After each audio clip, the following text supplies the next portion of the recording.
ரிதன்யா கேஸை பற்றி 2 முக்கியமான விஷயத்தை பற்றி தான் நம்ம இன்னைக்கு வீடியோவில் பார்க்க போகிறோம். அதில் முதல் முக்கியமான விஷயம் என்னன்னு பார்த்தீங்கன்னா, இந்த பொண்ணு இறந்து போனதுக்கு நம்ம எல்லாரும் என்ன சொல்லிக்கிட்டு இருக்கோம், என்ன காரணம் வச்சுக்கிட்டு இருக்கோம்னு பார்த்தீங்கன்னா, இந்த பொண்ணுக்கு வந்து வரதட்சணை கொடுமை அவங்களோட மாமியார் மாமனார் கொடுத்துருக்காங்க. அதே சமயத்தில் அவங்களோட ஹஸ்பண்டும் வரதட்சணை கொடுமை கொடுத்துருக்காங்க. அந்த வரதட்சணை கொடுமை தாங்க முடியாம தான் இந்த பொண்ணு வந்து தற்கொலை பண்ணிக்கிச்சு அப்படின்னு சொல்லிட்டு நம்ம எல்லாரும் சொல்லிக்கிட்டு இருக்கோம். அண்ட் இது ஒரு முக்கியமான காரணம் தான். அண்ட் இதோட சேர்த்து இன்னொரு முக்கியமான காரணம் இருக்கு இந்த பொண்ணு தற்கொலை பண்ணிக்கிட்டது. அது என்னன்னு சொல்லிட்டு நான் டீட்டெயிலா இன்னைக்கு வீடியோல நான் சொல்றேன். அண்ட் ரெண்டாவது முக்கியமான விஷயம் என்னன்னு பாத்தீங்கன்னா, இப்ப இந்த பொண்ணோட அப்பா அம்மா இருப்பாங்கல்ல, அந்த பொண்ணோட அப்பா அம்மாவும் ஒரு விதத்துல காரணம் தான் இந்த பொண்ணு வந்து தற்கொலை பண்ணிக்கிட்டதுக்கு அப்படின்னு சொல்லிட்டு பல மக்கள் பேசிக்கிட்டு இருக்காங்க. சோசியல் மீடியால ஏகப்பட்ட போஸ்ட் வந்து நான் பார்த்துக்கிட்டு இருக்கேன். அது எதனால இந்த மாதிரி சொல்றாங்கன்னு பாத்தீங்கன்னா, இவங்க அப்பா வந்து மீடியா முன்னாடி ஒரு விஷயத்த சொல்லியிருப்பாரு. என்ன சொல்லியிருப்பாருன்னா, என்னோட பொண்ணு வந்து ஒருவன் ஒருத்தி கான்செப்ட்ல இருந்திருக்கிறா, என் பொண்ணு வந்து மரியாதை தான் பெருசுன்னு சொல்லிட்டு தற்கொலை பண்ணி இறந்து போயிட்டா, இது வந்து எனக்கு ஒரு விதத்துல பெருமையா தான் இருக்குது அப்படின்னு சொல்லிட்டு ஒரு ஸ்டேட்மெண்ட் வச்சிருப்பாரு. அண்ட் இந்த ஸ்டேட்மெண்ட் நீங்க பாத்தீங்கன்னா, அந்த ஹோல் வீடியோ நீங்க எடுத்து பாத்தீங்கன்னா, அது வந்து லென்த்தா ஏகப்பட்ட விஷயங்கள் அவர் பேசியிருப்பாரு. ஆனா இதை மட்டும் கட் பண்ணிக்கிட்டு பல மீடியா சேனல்ஸ், பல சோசியல் மீடியால வந்து அவரை ட்ரால் பண்றதா இருக்கட்டும், ட்ரால் இல்லைங்க திட்டுறதா இருக்கட்டும், இந்த மாதிரி பண்ணிக்கிட்டு இருக்காங்க. இந்த மாதிரி எதுக்கு பண்ணணும், இதை பத்தியும் நம்ம இன்னைக்கு வீடியோல டீடைலா பேச போறோம். ஏன்னா இதை பேசியே ஆகணும். வாங்க வீடியோக்குள்ள போலாம். அதுக்கு முன்னாடி நீங்க இன்னும் நம்ம சேனலை சப்ஸ்கிரைப் பண்ணா சப்ஸ்கிரைப் பண்ணிக்கங்க. இந்த மாதிரி வீடியோஸ் பிடிச்சிருந்துச்சுன்னா, நம்ம பேசுறது, நம்ம சேனல்ல அப்லோட் பண்ண வீடியோஸ்லாம் உங்களுக்கு பிடிச்சிருந்துச்சுன்னா நம்ம சேனலை மறக்காம சப்ஸ்கிரைப் பண்ணிக்கங்க. சப்ஸ்கிரைப் பண்ணால் தான் யூடியூப்காரன் உங்களுக்கு நோட்டிஃபிகேஷன் அனுப்புவோம். வீடியோ அப்லோட் ஆயிடுச்சு வந்து பார்த்துங்கன்னு சொல்லிட்டு உங்களுக்கு நோட்டிஃபை பண்ணுவான். உங்களுக்கும் இந்த வீடியோஸ்லாம் மிஸ் ஆகாது. சரி, சப்ஸ்கிரைப் பண்ணிட்டீங்களா? வீடியோ ஸ்டார்ட் பண்ணலாம்ல. Hello everyone, this Yasar. Welcome to Yasar speaks.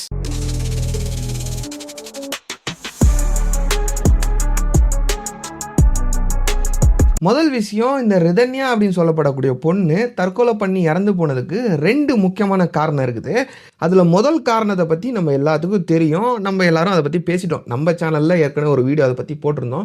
இருந்தாலும் உங்களுக்கு ஷார்ட்டாக நான் எக்ஸ்பிளைன் பண்ணிடுறேன். என்ன நடக்குதுன்னு பார்த்தீங்கன்னா, ரிதன்யா அப்படின்னு சொல்லப்படக்கூடிய பொண்ணு ஒரு 27 வயசு உள்ள பொண்ணு. இந்த பொண்ணுக்கு கிட்டத்தட்ட 2.5 கோடி செலவு பண்ணி அவங்க வீட்டாளுங்க ஒரு அரேஞ்ச் மேரேஜ் பண்ணி வைக்கிறாங்க. கவின் குமார் அப்படின்னு சொல்லப்படக்கூடிய ஒரு நபருக்கு வந்து அரேஞ்ச் மேரேஜ் பண்ணி வைக்கிறாங்க. 2.5 கோடி ஏன் செலவு பண்ணுறான்னு பார்த்தீங்கன்னா, இந்த பொண்ணுக்கு 300 சவரன் மதிப்புள்ள நகை வந்து அந்த கல்யாணத்தில் வரதட்சணையாக கொடுத்துருக்காங்க.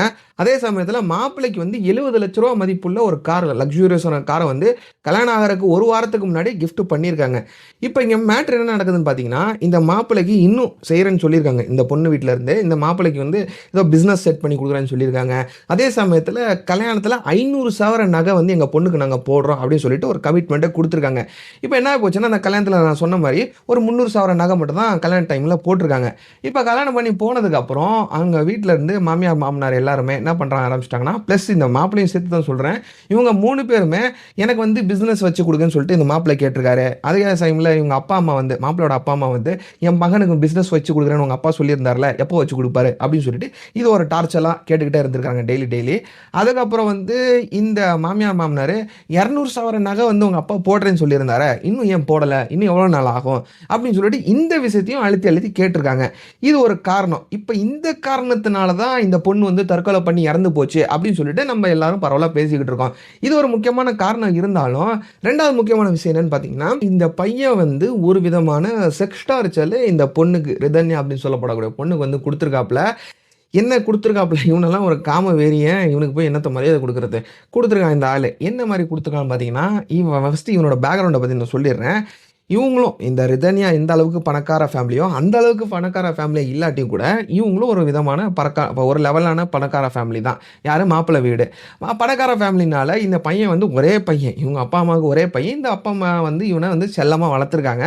செல்லமாக வளர்த்துட்டு வீட்டுக்கு வெளியில் போகாமல், சொசைட்டி கூட பழக விடாமல் அப்படியே இந்த வீட்டாளுங்க வளர்த்துருக்காங்க. வளர்த்ததுக்கப்புறம் என்ன ஆகுதுன்னு பார்த்தீங்கன்னா, இந்த பையன் வந்து வீட்டிலேயே இருந்து இந்த கெட்ட ஆபாச படங்கள், இந்த கான் வீடியோஸ்லாம் வரும்ல, இந்த மாதிரி ஏகப்பட்ட கான் வீடியோஸ்லாம் பார்த்துருப்பான் போல். பார்த்ததுனால இந்த கான் வீடியோஸில் வர மாதிரி அந்த பெண்கள்லாம் வருவாங்கல்ல, அந்த மாதிரி இந்த ரிதன்யாவை நடந்துக்க சொல்லியிருக்காப்புல. இந்த விஷயத்த எனக்கு எப்படி தெரியும், நான் வந்து உங்கள்கிட்ட எப்படி சொல்லிட்டு இருக்கேன்னு பார்த்தீங்கன்னா, இந்த ரிதன்யாவோட அம்மாவே சொல்லியிருக்காங்க.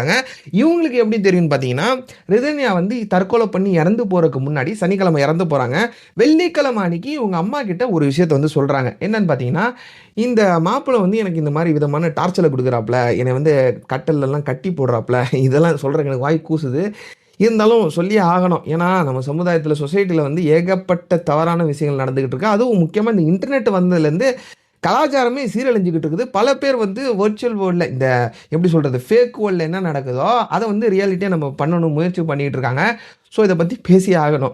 சரி, நம்ம கண்டென்ட்குள்ளே வருவோம். என்ன நடக்குது பார்த்தீங்கன்னா, இந்த விஷயத்தை பற்றி அவங்க அம்மாட்ட வந்து சொல்கிறாங்க. இந்த மாதிரி பண்ணுறாரு, இந்த மாதிரி டார்ச்சர் கொடுக்குறாரு அப்படின்னு சொல்லிட்டு சொல்கிறாங்க. அண்ட் இனிமேல் அந்த வாழ்க்கையை வந்து வாழ்கிறதாக எனக்கு வந்து விருப்பம் இல்லை. அதனால் நான் என்ன பண்ண போகிறேன்னு பார்த்தீங்களாமா, நான் வந்து டிவோர்ஸில் ஒரு கையெழுத்து வாங்க போகிறேன். டிவோர்ஸ் பேப்பரில் வந்து இந்த மாப்பிள்ளை கிட்ட கையெழுத்து வாங்க போகிறேன். நான் என்ன சொல்லி கையெழுத்து வாங்கினா, இந்த விஷயத்தெல்லாம் நான் வந்து வெளியில் சொல்லிடுவேன். வெளியில் சொன்னால் உனக்கு வந்து மானம் போயிடும்.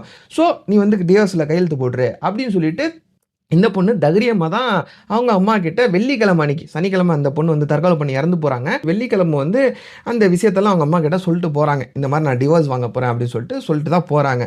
அடுத்தது இன்னொரு ஸ்டேட்மெண்ட் இவங்க அம்மா என்ன சொல்கிறான்னு பார்த்தீங்கன்னா, இவங்க அம்மா கிட்ட வந்து இந்த விஷயத்தை பற்றிலாம் பேசுறதுக்கு முன்னாடியே இந்த ரிதன்யா பொண்ணு வந்து அவங்க மாமியார் கிட்ட இதை சொல்லியிருக்காங்க. இந்த மாதிரி உங்கள் பையன் வந்து எனக்கு டார்ச்சர் கொடுக்குறாப்புல, இந்த மாதிரி கையில் கட்டலெல்லாம் போட்டு கட்டி வைக்கிறாப்புல, ஏகப்பட்ட அடியெலாம் எனக்கு விழுந்திருக்குது அப்படின்னு சொல்லிட்டு அவங்கள்ட்ட உடம்புல வந்து ஏதோ காயங்கள்லாம் இருந்திருக்கு. அதெல்லாம் காட்டியிருக்காங்க. காட்டியும் இந்த மாமியார் வந்து இதெல்லாம் காதுலயே வாங்காம, உங்களோட அப்பா வந்து அதை பண்ணி கொடுக்குறேன்னாரு, பிஸ்னஸ் சர்ச் பண்ணி கொடுக்குறேன்னாரு, 200 பவுன் நகை வந்து பெண்டிங் இருக்கு, அதெல்லாம் எப்போ போடுவீங்க அப்படின்னு சொல்லிட்டு இதை பற்றி மட்டும் கேட்டிருக்காங்க. இந்த பொண்ணுக்கு வந்து தாங்க முடியல. அதுக்கப்புறம் நாளடைவில் என்ன ஆக ஆரம்பிக்குதுன்னு பார்த்தீங்கன்னா, இந்த விஷயம் வந்து அந்த பொண்ணோட மாமனார் காதுக்கு, இந்த கவின்குமாரோட அப்பா காதுக்கு வந்து இந்த பொண்ணு விஷயம் வந்து போகுது. இந்த ஆள் வந்து என்ன பண்ணியிருக்காப்புல, இந்த ரிதன்யா பொண்ணுக்கு வந்து அட்வைஸ் பண்ணியிருக்காப்புல. காலையிலேருந்து நைட் வரைக்கும், நைட்டோ சாயங்காலம் வரைக்கும் அட்வைஸ் பண்ணியிருக்காப்லையா. அட்வைஸில் என்ன சொல்லியிருக்காருன்னா, என்னோட மகன் வந்து உன்ட்ட ஏதோ எக்ஸ்ட்ராவாக எதிர்பார்க்குறான் போல, அதை வந்து புரிஞ்சு நடந்துக்க அப்படின்னு சொல்லிட்டு கேவலமாக இந்த மாமனார் வந்து பேசியிருக்காப்புல. ஒரு மாமனார் பேசுகிற பேசாயுது, சை கர்மம். சரி, இந்த 2 torture, physical torture, mental torture தாங்க முடியாமல் தான் இந்த பொண்ணு வந்து இப்போ தற்கொலை பண்ணி இறந்து போயிருக்குது. இதுக்கு வந்து ஸ்டேட்மெண்ட் அவங்க அம்மாவே சொல்கிறாங்க. இந்த மாதிரிலாம் டார்ச்சர் கொடுத்துருக்கான், இந்த பொண்ணு வந்து என்கிட்ட கம்ப்ளைண்ட் பண்ணிச்சு அப்படின்னு சொல்லிட்டு அவங்க அம்மா சொல்கிறாங்க. அண்ட் அதே சமயத்தில் இந்த ரிதன்யா வந்து இறந்து போகிறதுக்கு முன்னாடி ஒரு வாய்ஸ் ரெக்கார்டை, வாய்ஸ் நோட்டை அவங்க அப்பாவுக்கு அனுப்பிச்சிருக்கோம். அந்த வாய்ஸ் நோட்டில் என்ன இருக்குன்னு பார்த்தோன்னா, அந்த பொண்ணு வந்து என்னால் ஃபிசிக்கல் டார்ச்சர்லேயும் தாங்க முடியல, என்னால் மென்டல் டார்ச்சர்லேயும் தாங்க முடியலப்பா அப்படின்னு சொல்லிட்டு தான் கதறி இருக்கும். அதனால தான் நான் தற்கொலை பண்ணிக்க போகிறேன் அப்படின்னு சொல்லிட்டு கதறி ஒரு வாய்ஸ் ரெக்கார்டு அனுப்பிச்சிருக்கோம். அதான் நிரூபணம் ஆயிடுச்சுல, ஃபிசிக்கல் டார்ச்சர் மாப்பிள்ளை கொடுத்துருக்கான், மென்டல் டார்ச்சர் மாமனார் கொடுத்துருக்காங்க. இவங்களுக்குலாம் ஒரு என்ன சொல்கிறது, ஒரு கடுமையான தண்டனை தான் கொடுக்கணும்.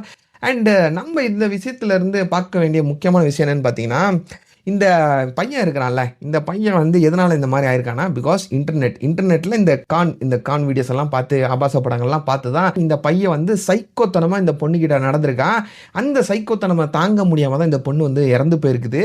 இந்த இன்டர்நெட்டு ப்ளஸ் இந்த முக்கியமாக இந்த கான் வீடியோஸ்லாம் நம்ம சமுதாயத்தை வந்து சீரழிச்சுக்கிட்டு இருக்குதுங்க. பல பேர் என்ன சொல்லுவாங்கன்னா, இது வந்து ஒரு செக்ஸ் எஜுகேஷனான வீடியோஸு, இதுலேருந்து பல விஷயங்களை கற்றுக்குறாங்க அப்படின்னு சொல்லுவாங்க. இதெல்லாம் ஒரு முட்டாள்தனமான ஒரு ஸ்டேட்மெண்ட் தான். இதெல்லாம் மனுஷனை வந்து சீரழிக்குது. இந்த கான் வீடியோஸாக இருக்கட்டும், இந்த ஆபாச படங்களாக இருக்கட்டும், இதெல்லாம் மனுஷங்களை சீரழிச்சுக்கிட்டு இருக்குது. ஆனால் பல பேர் வந்து இந்த செக்ஸ் எஜுகேஷன் சொல்லிட்டு நியாயப்படுத்திக்கிட்டு இருக்காங்க.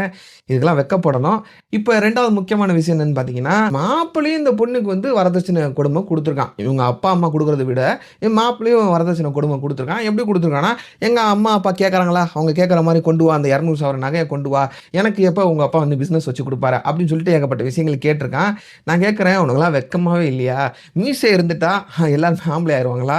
இல்லை, இந்த ஒரு பொண்ணு வந்து கல்யாணம் பண்ணி வருதுன்னா அந்த பொண்ணுக்கிட்ட இருந்து எவ்வளோ பிடுங்க முடியுமோ, எவ்வளோ டார்ச்சர் கொடுக்க முடியும், பிடுங்கி அவங்க அப்பா அம்மாவோட ரத்தத்தை குடிக்கிறாங்க சில ஆம்பளைங்கள். எல்லாத்தையும் நான் சொல்லலை, சில ஆம்பளைங்கள் இந்த மாதிரி இருக்கிறாங்க. அவங்களாம் வெக்கப்படணும். வெறும் மீசை இருந்துட்டு ஆம்பளை கிடையாது, பிள்ளைங்களை பெற்றுட்டு ஆம்பளை கிடையாது.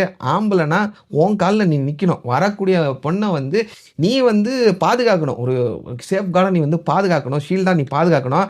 அதை விட்டுட்டு அவங்க அப்பா அம்மா கிட்ட வந்து எந்த அளவுக்கு தான் நான் சுரண்டுவீங்க, வெக்கம் கட்டவீங்களா? சரி, இப்போ இந்த 2வது விஷயத்துக்கு வரும். 2வது விஷயம் என்னன்னு பார்த்தீங்கன்னா, இந்த அப்பா வந்து ரிதன்யாவோட அப்பா வந்து ஒரு ஸ்டேட்மெண்ட்டை மீடியா முன்னாடி வச்சிருப்பாரு. என்ன வச்சிருப்பாருன்னா, என் பொண்ணு வந்து இறந்து போனதுக்கு எனக்கு ஒரு விதத்தில் பெருமையாக இருக்கு. ஏன் பெருமையாக இருக்குன்னா, என் பொண்ணு வந்து தன்னோட உயிரோட பெருசாக மரியாதை தான் முக்கியம். ஒருவன் ஒருத்தி கான்செப்ட் வந்து என் பொண்ணு வந்து ரொம்ப நம்பி இருக்கிறா, அதனால தான் தற்கொலை பண்ணி இறந்து போயிட்டா, அதனால எனக்கு பெருமையாக தான் இருக்குது ஒரு பக்கம் அப்படின்னு சொல்லிட்டு ஒரு ஸ்டேட்மெண்ட் வச்சுட்டாரு. இப்ப இந்த ஸ்டேட்மெண்ட்ட மட்டும் கட் பண்ணி வச்சுக்கிட்டு, பெரிய பெரிய மீடியா சேனல்ஸா இருக்கட்டும், இல்ல யூடியூபர்ஸா இருக்கட்டும், யூடியூப் சேனல் வச்சிருக்கிறவங்களா இருக்கட்டும், இதெல்லாம் கட் பண்ணி போட்டுக்கிட்டு, "ஏன்யா உனக்கெல்லாம் வெட்கமா இல்லையா? இன்னும் எத்தன நாள் தான் கௌரவ வெறி புடிச்சு அலைய போறீங்க? ஜாதி வெறிய புடிச்சு அலைய போறீங்க?"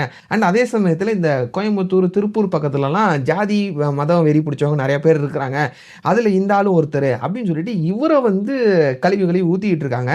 சி நான் என்ன சொல்ல விரும்பப்படுறேன்னா, ஒரு பொண்ணு வந்து இழந்து போய் அவங்க அப்பா வந்து நிக்கிறாரு.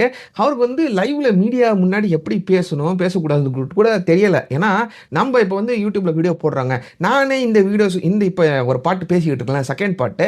இதுக்கு முன்னாடி ஏகப்பட்ட கட்டெல்லாம் பண்ணிட்டு தான் இந்த பாட்ட பத்தி நான் பேசிட்டு இருக்கேன். இந்த மாரி சில பேத்துக்கு வந்து கேமரா முன்னாடி டைரக்ட்டா பேசணும்னா சரியா வாய் வராது. அதே மாரி தான் அந்த அப்பா, ஒரு பொண்ணவே இழந்து போய் அவங்க அப்பா வந்து நிக்கிறாரு. அந்த மாரி சமயத்துல அவர் ஏதோ சொல்லியிருக்காரு. அண்ட் இத வந்து எடுத்துக்கிட்டு இத வந்து ஒரு கன்டென்ட்டா வச்சுக்கிட்டு, இத வந்து வைரலா பரப்புறது வந்து ஒரு கேவலமான செயலு. இத எல்லாத்தையும் எதுக்கு பண்ணிக்கிட்டு இருக்காங்கன்னா, அவங்களுக்கு வந்து வியூஸ் வரும். அவங்களுக்கு வந்து காசு வரும். அதனால தான் இந்த மாரி கேவலமான வேலைய பண்ணிக்கிட்டு இருக்காங்க. அண்ட் அதே சமயத்துல எல்லாரும் என்ன பேசிக்கிட்டு இருக்காங்கன்னா, இவங்க அப்பா, அம்மாக்கு வந்து இந்த பொண்ணு வந்து இறந்து போறதுக்கு முன்னாடியே தெரிஞ்சிருக்குது. எப்படி தெரிஞ்சிருக்குன்னா, பிகாஸ் இந்த பொண்ணு வந்து கஷ்டம், எனக்கு வந்து கஷ்டம் இருக்குதுப்பா, இந்த மாரி கொடுமை குடுக்குறாங்கப்பா அப்படின்னு சொல்லிட்டு இவங்க அப்பா அம்மாட்ட வந்து சொல்லியிருக்கிறாங்க. அதெல்லாம் இவங்க அப்பா வந்து காதுக்கே போட்டுக்கல. இவங்க அம்மாவும் காதுக்கே போட்டுக்கல. அதனால தான் இந்த பொண்ணு வந்து இறந்து போயிருச்சு அப்படின்னு சொல்லிக்கிட்டு இருக்காங்க. இப்ப இந்த பொண்ணு வந்து இறந்து போறதுக்கு முன்னாடி ஒரு நாள் வெள்ளிக்கிழமை, நான் வீடியோல ஸ்டார்ட்டிங்ல கூட சொல்லியிருப்பேன்.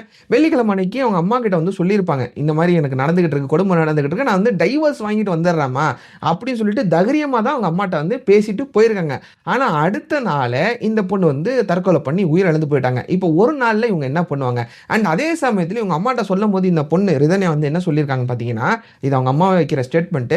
அப்பா கிட்ட இந்த விஷயத்த பத்திலாம் சொல்லாதீங்கம்மா. அப்பாக்கு தெரிஞ்சுச்சுன்னா அவர் வந்து கோவக்காரரு. அதே சமயத்துல அவர் வந்து ஹார்ட் பேஷண்ட் கூட. அண்ட் இதெல்லாம் தெரிஞ்சுச்சுன்னா அவருக்கு வந்து ஹெல்த் இஷ்யூவும் ஆகும். அதே சமயத்துல இவரு வந்து விபரீதமான எனக்கே பாருங்க வாய் கொளறுது. கேமரா முன்னாடி பேசுறனால வாய் கொளறுது. அதே மாரி தான் அவங்க அப்பாவுக்கும் இருக்கும். சரி, விபரீதமான ஏதாச்சும் ஒரு செயல செஞ்சு புட்டாருன்னா, அவர போய் அந்த ஹஸ்பண்ட் கவின வந்து ஏதாச்சும் அடிச்சு புட்டாருன்னா, அது வந்து பெரிய பிரச்சனை ஆயிரும். ஸோ அப்பாவுக்கு இந்த விஷயம் தெரிய வேணாம். நானே சால்வ் பண்ணிடுறேன். நானே டைவர்ஸ் வாங்கிட்டு வந்துடுறேன். அப்படின்னு தைரியமா பேசிட்டு தான் அவங்க அம்மாட்ட வந்து சொல்லிட்டு போனதா அவங்க அம்மா வந்து சொல்றாங்க. இப்ப இப்ப வந்து அவங்க அம்மா, அப்பா என்ன செய்வாங்க? இப்ப வந்து நார்மலா நம்ம இந்தியன் பீப்பிள்ஸ் எல்லாம் என்ன செய்வாங்க? பொண்ணு வந்து புதுசா கல்யாணம் பண்ணி குடுத்துருக்காங்கன்னா, அந்த பொண்ணு வந்து ஏதாச்சும் ஒரு கஷ்டம்னு சொல்லிட்டு வருதுன்னா, "சரியா போயிரும்மா, போக போக சரியா போயிரும்மா" அப்படின்னு சொல்லிட்டு எல்லாருமே ஆறுதல் தான் சொல்லுவாங்க. அதே மாரி தான் இவங்க அப்பா, அம்மா வந்து சாதாரணமா ஆறுதல் சொல்லியிருக்காங்க. இந்த பொண்ணு இறந்து போனதுக்கு அப்புறம் தான் இந்த மாரி செக்ஸ் டார்ச்சர் குடுத்துருக்காங்க. இந்த மாரி வரதட்சணை கொடுமை, ஒரு மாரி மென்டல் டார்ச்சர் இந்த ஃபேமிலிஸ் குடுத்துருக்காங்கன்னு சொல்லிட்டு அவங்க அப்பாவுக்கு வந்து தெரிய வந்திருக்குது. அண்ட் அவங்க அப்பாவுக்கு ஒரு விஷயமும் தெரியல. அம்மாவுக்கும் அம்மாட்ட வந்து அந்த பொண்ணு வந்து தைரியமா தான் பேசிட்டு போயிருக்காங்க. அதுக்கப்புறமும் இந்த அப்பா, அம்மா வந்து என்ன பண்ணுவாங்க? நம்ம வந்து வெளி பக்கத்துல இருந்து பார்த்துட்டு இவங்க அப்பா தான் இதுக்கு காரணம், அம்மா தான் காரணம் அப்படின்னு சொல்லிட்டு, இன்னும் அவங்கள வந்து எத்தன காலத்துக்கு தான் நம்ம வந்து குத்தம் சொல்லிக்கிட்டு இருக்க போறோம்னு தெரியல. இன்னொரு முக்கியமான விஷயம் என்னன்னு பார்த்தீங்கன்னா, இவங்களோட அப்பா இருக்கிறாரு, ரிதனோட அப்பா இருக்கிறாருல்ல, அவரு வந்து 27 வயசு வரைக்கும் வெயிட் பண்ணியிருக்காரு. இந்த பொண்ணு வந்து மேரேஜுக்கு ஒத்துக்கணும்னு சொல்லிட்டு 27 வயசு வரைக்கும் வெயிட் பண்ணியிருக்காரு. வெயிட் பண்ணி தான் 2,50 கோடி செலவு பண்ணி இந்த கல்யாணமே பண்ணி வச்சிருக்காரு. நல்லா படிக்க வச்சிருக்காரு இந்த பொண்ண. அண்ட் இதுக்கும் மேல இவர் வந்து இந்த கௌரவ பிரச்சனை, கௌரவ வெறி கொண்டவரு, ஜாதி வெறி கொண்டவருன்னு சொல்லிட்டு நம்ம எத்தன நாள் தான் குறை சொல்லிக்கிட்டு இருக்க போறோம். அவர் வந்து பொண்ணை இழந்து நிக்கிறாரு. தயவு செஞ்சு இந்த மாதிரிலாம் பண்ணாதீங்க. இன்னும் அவங்க அப்பா வந்து போராடிக்கிட்டு தான் இருக்கிறாருங்க. அந்த குடும்பத்துக்கு வந்து ஒரு தண்டனை வாங்கி கொடுக்கணும்னு சொல்லிட்டு இன்னும் கோர்ட்டு கேஸ்ன்னு சுத்திக்கிட்டு தான் இருக்கிறாரு அவங்க அப்பா, அந்த ரிதன்யாவோட அப்பா. அதே சமயத்துல இந்த மாப்பிள்ளை பிளஸ் மாமனார் இவங்க 2 பேத்தையும் 3 பேத்தையும் தான் அரெஸ்ட் பண்ணாங்க. அரெஸ்ட் பண்ணிட்டு அவங்களோட மாமியாருக்கு ஏதோ ஹெல்த் இஷ்யூ இருக்குன்னு சொல்லிட்டு வெளியில விட்டுட்டாங்க. வெளியில விட்டதுக்கு அப்புறம் இவங்களோட அப்பாவும் சரி, இவங்களோட அம்மா ரிதன்யாவோட அப்பா அம்மா சரி 2 பேருமே போராடி திருப்பியும் அந்த மாமியார் வந்து உள்ள தள்ளியிருக்காங்க, ஜெயிலுக்குள்ள தள்ளியிருக்காங்க. இந்த மாதிரி இன்னும் போராடிக்கிட்டு இருக்காங்க. ஆனா இவங்கள வந்து எத்தனை நாளைக்கு நம்ம வந்து குறை சொல்லிக்கிட்டு இருக்க போறோம்? ஏன்னா இது வந்து காமனா நம்ம இடத்துல வந்து நடந்துகிட்டு இருக்கு. என்னன்னு பாத்தீங்கன்னா, இப்ப ரீசெண்டா இந்த ஏர் இந்தியா ஃபிளைட்ல வந்து விஸ்வாஸ் வந்து குதிச்சு உயிர் பொழைச்சிட்டாரு. அவர் ஒருத்தர் மட்டும் தான் அந்த ஏர் இந்தியா ஃபிளைட் ஆக்சிடென்ட்ல வந்து உயிர் பொழைச்சாரு. எல்லாரும் நம்ம மக்கள் என்ன சொல்ல ஆரம்பிச்சிட்டாங்கன்னா, இது வந்து பிளான் பண்ணி தான் அவர் பண்ணியிருக்காரு, பப்ளிசிட்டிக்காக இந்த மாதிரி பண்ணியிருக்காரு அப்படின்னு சொல்லிட்டு நம்ம எல்லாம் பேச ஆரம்பிச்சிட்டோம். அவரோட சொந்த பிரதரை வந்து அவர் இழந்துட்டு நிக்கிறாரு அந்த ஏர் இந்தியா கிராஷ்ல. ஆனா நம்ம எல்லாரும் விக்டிமை காட்டி இவர் தான் தப்பு பண்ணிட்டாரு, இவர் வந்து பப்ளிசிட்டிக்காக இந்த மாதிரி பண்ணிட்டு இருக்காரு அப்படின்னு சொல்லிட்டு அவரை வந்து குறை சொல்லிட்டு இருக்கோம். அதே மாதிரி தான் இப்ப இந்த ரிதன்யாவோட அப்பாவையும் நம்ம வந்து குறை சொல்லிக்கிட்டு இருக்கோம், தாக்கி பேசிக்கிட்டு இருக்கோம். தயவு செஞ்சு வியூஸுக்காக, ரீச்சுக்காக இந்த மாதிரிலாம் பேசாதீங்க, பண்ணாதீங்க. இதை தான் உங்கள்கிட்ட ஷேர் பண்ணணும்னு நினைச்சேன், ஷேர் பண்ணிட்டேன். அவ்வளோதான் இன்னைக்கு வீடியோ. நாளைக்கு இன்னொரு இன்ட்ரெஸ்டிங்கான வீடியோவில் வேற ஒரு டாபிக்ல பார்க்கலாம். டில் தென் டேக் கேர், பாய்.